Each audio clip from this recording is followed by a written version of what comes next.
Ya sea que apoyes o no la expansión del ejército de los Estados Unidos, su presencia en todo el mundo es sentida por millones, y su conteo de bases extranjeras supera al de cualquier imperio conocido en la historia mundial. ¿Por qué tiene bases el ejército estadounidense en todas partes? Para comprender nuestro presente, debemos conocer nuestro inicio.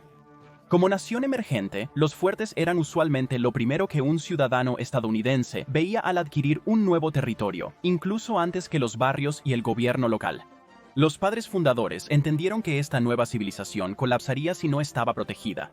Al principio, los Estados Unidos establecieron puestos avanzados como los cuarteles Jefferson en 1826 y astilleros en lugares como Boston, Brooklyn y Filadelfia.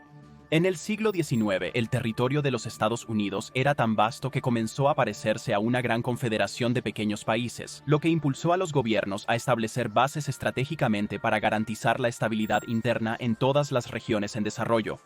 Para 1862, el crecimiento interno de las bases había alcanzado un máximo histórico, con conflictos como las guerras indias de las llanuras y la cesión mexicana, que llevaron a la creación de fortalezas militares clave como el Fuerte Seal en Oklahoma, el Fuerte Sam Houston en Texas y el Fuerte Riley en Kansas. Poco después, la Guerra Hispano-Estadounidense de 1898 fue el primer conflicto que llevó a los Estados Unidos por el camino para convertirse en un imperio en el extranjero. Al finalizar la guerra, el Tratado de París condujo a la adquisición de Filipinas, Guam y Puerto Rico como territorios estadounidenses. Antes de esto, el Congreso dudaba en invertir dinero en asentamientos extranjeros de cualquier tipo, enfocando principalmente al ejército en establecer orden en los estados.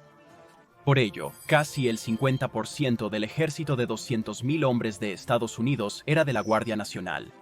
El recuento de artillería era bajo y la presencia naval era igual o menor a la que se encontraba en países como Inglaterra, Alemania o Francia. Hipotéticamente, si dos de los tres decidieran atacar la costa este, los Estados Unidos habrían tenido muchos problemas y muy probablemente se habrían convertido en otro experimento democrático fallido. Sin embargo, el creciente conflicto con generales españoles como el general Valeriano Weyler obligó a esta creciente superpotencia económica a construir su primera serie permanente de bases en Cuba, Hawái, Guam y la zona del Canal de Panamá al comienzo del siglo XX. Con esto, se facilitaron más rutas comerciales con aliados occidentales. Estados Unidos se estaba convirtiendo en un país muy rico y se hizo evidente que se tenían que tomar medidas para mantener eso. Para la Primera Guerra Mundial, los Estados Unidos estaban sentando las bases para convertirse en uno de los estados nacionales más fortificados también a nivel interno, estableciendo bases como Fort Benning en Georgia y Fort Bragg en Carolina del Norte. Ambos se convertirían en dos de los centros de entrenamiento más grandes del país. El enfoque era interno, no externo. Un concepto que la nueva generación tendría dificultades para creer, un Estados Unidos decidido a evitar la intervención a cualquier costo. Es importante entender que hasta finales de los años 30, una gran mayoría de los Estados Unidos estaba compuesta por aislacionistas, lo que significa que preferían involucrarse solo económicamente. Había una historia de canalización de recursos para beneficio financiero futuro, pero se consideraba excesivo poner botas en el suelo. En cambio, el país continuó fortificándose con bases establecidas en San Diego, Los Ángeles y Pearl Harbor. Esa última eventualmente actuaría como una puerta de entrada a la fortificación global que vemos hoy. Ahora, compáralo con los 57 territorios, colonias y dominios que el Imperio Británico tenía en el mismo período, administrando el 20% de la población mundial. El mundo era un lugar muy diferente. Para 1940, el presidente Franklin D. Roosevelt había resuelto las negociaciones con Inglaterra en lo que se conocería como el Acuerdo de Destructores por Bases. Si la Guerra Hispanoamericana y la Primera Guerra Mundial fueron chispas que iniciaron la construcción de bases a gran escala, considera esta pieza de legislación como una bañera llena de queroseno. Esta fue la primera expansión masiva real, con los Estados Unidos recibiendo arrendamientos de 99 años para 8 bases aéreas y navales británicas en Terranova, Bermuda, Guayana Británica y 5 islas clave del Caribe. No solo estableció una larga tradición de comercio de armas, con los Estados Unidos enviando 50 destructores a través del mar, sino que también marcó el tono para el resto de la Gran Guerra y más allá. La superioridad naval fue clave en la Segunda Guerra Mundial. Pese a que el Tratado de Versalles forzó a Alemania a ceder sus submarinos, Adolf Hitler autorizó su construcción en 1935. En meses, la guerra submarina se volvió una gran preocupación para los aliados. Durante la guerra, se construyeron un total de 1.162 submarinos U-boats para atacar en cualquier momento. Ahora era más importante que nunca que los países con recursos de sobra comenzaran a ayudar a las naciones que ya se habían agotado. Aprovechando la oportunidad, los Estados Unidos obtuvieron derechos de base en Brasil, Marruecos, Azores, Islandia y Gran Bretaña, en un esfuerzo por frenar la avalancha de submarinos provenientes de las potencias del eje. Estas nuevas bases funcionarían como puntos de control estables en el Atlántico, pues enviar suministros a Gran Bretaña y la Unión Soviética se tornó muy difícil. A este punto, muchos estaban desamparados y solo la asistencia de los Estados Unidos mantenía a flote a las fuerzas amigas. En plena batalla, estas nuevas bases cumplían variadas funciones que los aliados valoraban. En el Pacífico, Japón era una fuerza absoluta, tomando Filipinas, Indias Orientales Holandesas, Nueva Guinea, Guam y muchos otros refugios vitales. Aunque no tan eficaces como los alemanes, lograron hundir 1.000.000 de toneladas de material de barcos mercantes aliados en la cadena de suministro. Los Estados Unidos respondieron estableciendo más bases para expediciones y bombardeos en Australia, Nueva Zelanda, Gran Bretaña, África del Norte, Italia, China y algunas islas del Pacífico. En este momento, los Estados Unidos y las demás fuerzas aliadas enfrentaban una pesadilla logística. No fue una tarea fácil construir bases para apoyar y entrenar a más de 11 millones de hombres. Dadas las limitaciones, la construcción desenfrenada se volvió absolutamente necesaria. También fue el comienzo de las bases conjuntas, donde los aliados compartirían la carga de proteger los puestos necesarios para cuando llegara el momento de contraatacar. Así es como los Estados Unidos encontraron su camino para ser el auge económico del mundo. Cuando las potencias del eje fueron finalmente eliminadas el 2 de septiembre de 1945, los aliados se encontraron con una oportunidad única. La civilización tuvo que ser reconstruida en un sentido. El único problema era que los nuevos líderes del mundo tenían visiones diferentes de cómo sería esta nueva civilización. Cuando Gran Bretaña, Francia, los Estados Unidos y la Unión Soviética se sentaron a repartir los despojos de la guerra, estaban efectivamente estableciendo el nuevo orden mundial. Comenzaron dividiendo Alemania en 4 zonas de ocupación, que serían controladas por los 4 principales vencedores. Inmediatamente, quedó claro que los rusos tenían grandes planes para Bulgaria, Rumania, Hungría, Polonia y muchas otras partes del territorio manejable más cercano a ellos. Durante la guerra, muchas naciones como Yugoslavia eran partidarias del comunismo, pero no formaban parte formalmente del proyecto de expansión soviético. Con el tiempo, quedó claro quién lideraba el nuevo este. Cuando el último poco de polvo se asentó en Nagasaki y Hiroshima, la presencia militar rusa estaba en declive, pero no lo suficiente para el confort occidental. Incluso al regresar los hombres a casa, se documentó que en el oeste seguían siendo superados 10-1. Estados Unidos estaba en una posición única. Aunque claramente era el nuevo líder del oeste, estar en la cima significaba que la defensa ahora era la responsabilidad principal. Las noticias circulaban por Washington de que los rusos podían convocar a 8 millones de tropas endurecidas por la guerra en el lapso de un mes. El 5 de marzo, 1946, Churchill expuso la nueva amenaza en un discurso en el Westminster College en Fulton. Se levantó la cortina de hierro y oficialmente comenzó la Guerra Fría. En este momento, Estados Unidos establecía récords mundiales, construyendo alrededor de 112 bases militares extranjeras mensualmente. A medida que la paranoia, posiblemente bien fundamentada, alcanzaba su punto máximo entre las nuevas superpotencias, se pensaba que la guerra era inevitable, y gran parte de la élite militarista creía que un punto clave de vulnerabilidad era el Brecha de Fulda, que se encontraba en medio de Alemania Oriental y Occidental, un punto que conducía directamente desde el territorio ruso hasta Francia y el Canal de la Mancha. Durante la próxima década surgirían más preocupaciones de este tipo, conllevando a la necesidad de despliegue inmediato ante una posible invasión roja. Así comenzó lo que muchos eventualmente llamarían la política de disuasión. Ya no era suficiente simplemente advertir al oponente. Algo tenía que hacerse. Previo a estos sucesos, el crecimiento militar era reaccionario. Cuando se cernía una amenaza inminente, era hora de llamar a los hombres trabajadores de tu país y vecinos para fortificar por Dios y por la patria. Ahora se veía como una constante necesaria, una póliza de seguro para la inevitable tempestad radiactiva que podría arrasar la mitad capitalista de Europa. Gobiernos recién formados con falta de dinero, especialmente en Alemania Occidental, pidieron ayuda a Estados Unidos para edificar bases y embajadas.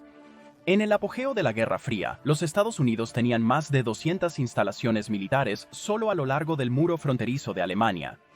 Estos países ligados a los soviéticos pensaban que la presencia militar de Estados Unidos haría por su país lo que el oro una vez hizo por la moneda fiduciaria. Cuando los bárbaros estaban en las puertas, podían llamar a las legiones para preservar el legado occidental.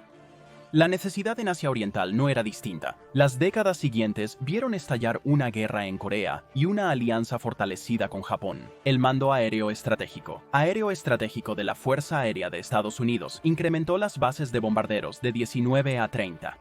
En este punto, el objetivo era asegurar tanto territorio como fuera posible. Muchos pensaban que la guerra podría resultar en la muerte de millones de civiles, incluso un posible Armagedón. Se edificaron bases en Groenlandia, Libia, Inglaterra, España, Marruecos, Corea y Filipinas.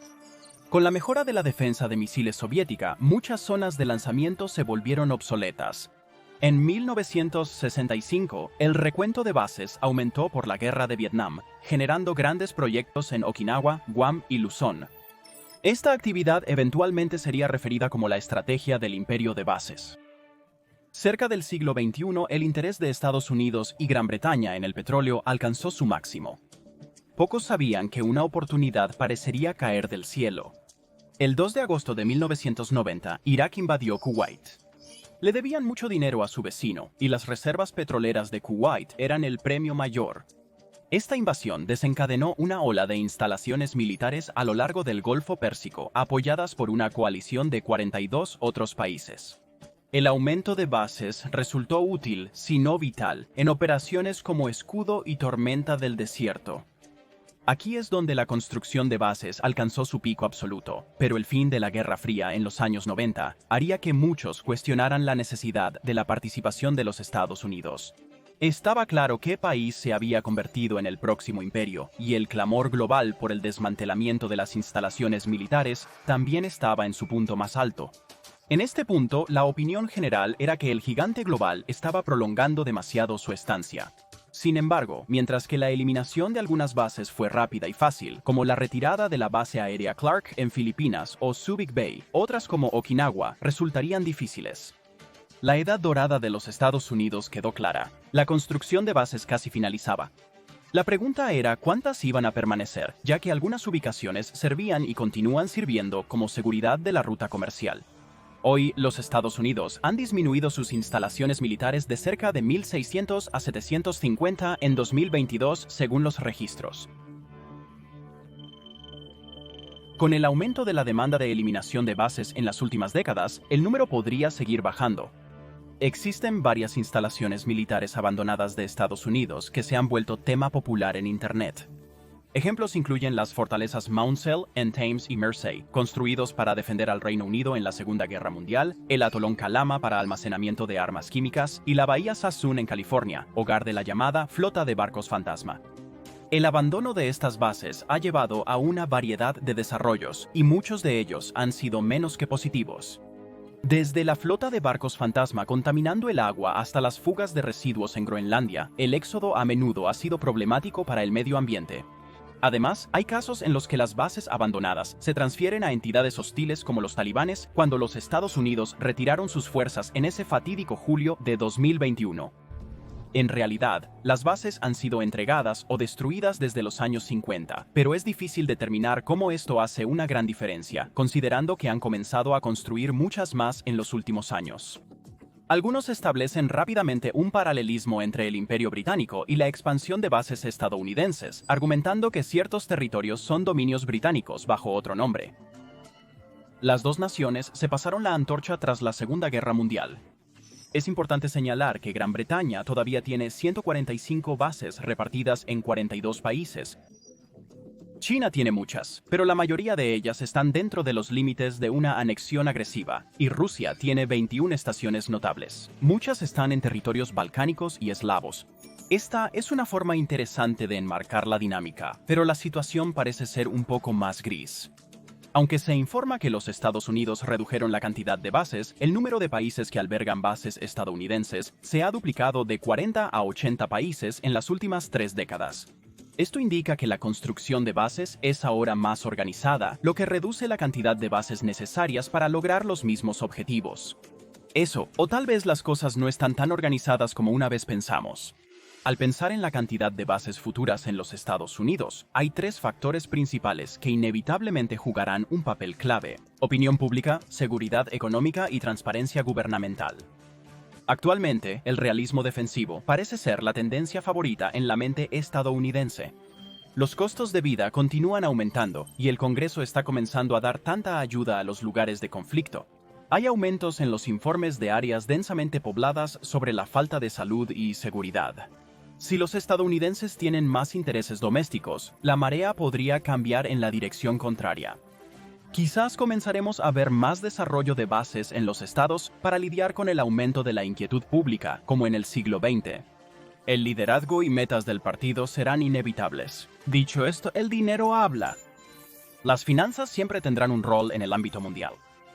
Desde la decisión de Nixon de abandonar el patrón oro, el dólar estadounidense se ha convertido en una moneda predeterminada cuestionable para el resto del mundo. Ahora llamado movimiento de desdolarización, esta represalia hacia los Estados Unidos ha venido con su justa cuota de desafíos. Para los no iniciados, las rutas comerciales en el extranjero pueden parecer una preocupación menor, pero existen vías que podrían paralizar completamente la economía de los Estados Unidos si se bloquearan. Un ejemplo de esto sería Djibouti, un país situado frente a Yemen separado por el estrecho de Bab al-Mandab.